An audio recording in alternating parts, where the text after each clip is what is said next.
Je m'appelle donc Fabienne Verdureau, cofondatrice du Le Sans Fourchette pour l'association Mémoire et Santé.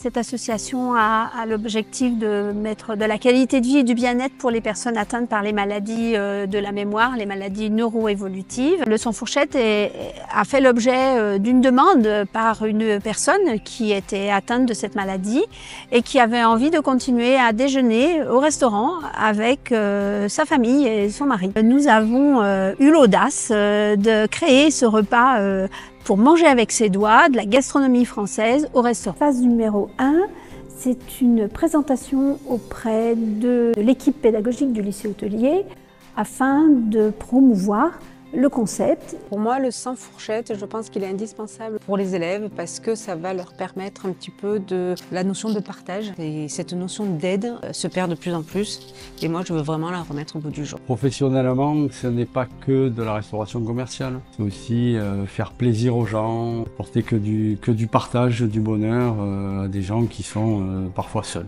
En phase 2, on sensibilise les jeunes parce que nous avons pensé qu'il était très important, dès l'apprentissage de la cuisine ou de la salle, d'enseigner le handicap invisible. À l'idée qu'il est possible de traduire des repas gastronomiques, mais sous des formes de bouchées gastronomiques. Troisième phase est la phase de réalisation. Ça peut être un déjeuner qui est réalisé au sein du lycée hôtelier, mais ça peut être aussi dans le cadre d'un Le Sans Fourchette Prestige. Les élèves se sentent impliqués par rapport au projet puisqu'on les met dans la réflexion tout du long. Et il y a le côté culinaire, il y a le côté service. Il va falloir avoir une attention différente. Et puis la phase numéro 4, c'est une phase qui va nous permettre de savoir un tout petit peu comment ces jeunes gens ont perçu la réalisation du Le Sans Fourchette et qu'est-ce qu'ils en pensent et comment ils ont vécu cette belle expérience. On a pu voir d'autres types de personnes qu'on n'a pas l'habitude d'avoir au restaurant. Franchement, c'était très enrichissant, j'ai trouvé. Moi, j'ai trouvé que cette journée, elle était très instructive parce qu'il n'y a pas beaucoup de monde qui connaissent forcément ces maladies. Donc c'est bien qu'on en parle en faisant un repas. On me redonne cette occasion, je la ferai totalement. J'ai adoré. On est venu, moi en tant qu'aidant et ma femme en tant qu'aidée. L'idée nous a plu et on s'est dit ça nous fera une sortie, voilà. Et puis moi, c'était important que c'est ma façon de me battre aussi contre cette maladie et de rencontrer des gens qui ont la même maladie que moi.